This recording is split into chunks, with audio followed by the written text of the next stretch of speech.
بسم اللہ الرحمن الرحیم۔ السلام علیکم ورحمۃ اللہ وبرکاتہ۔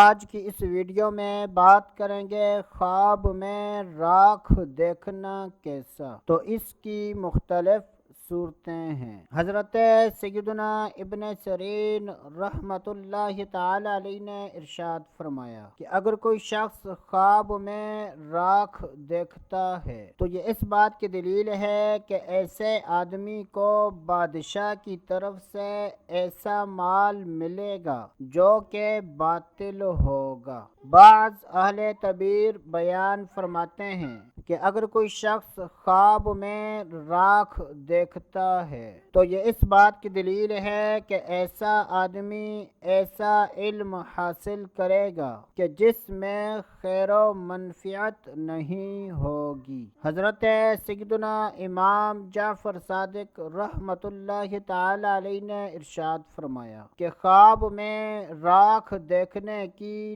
9 تعبیریں ہیں: نامقبول علم، مال حرام، بیہودہ کام، جھگڑا، بدکاری، مکر و حیلہ، حسرت و افسوس، پشیمانی اور ایسا کام کرنا کہ جس میں بہتری نہ ہو۔ اللہ عز و جل سے دعا ہے کہ اللہ عز و جل ہمیں اچھے خواب دیکھنے، برے خوابوں سے بچنے کی توفیق عطا فرمائے۔ تو دوستو ابھی کے لیے اتنا ہی، اگلی ویڈیو تک اجازت، اللہ حافظ۔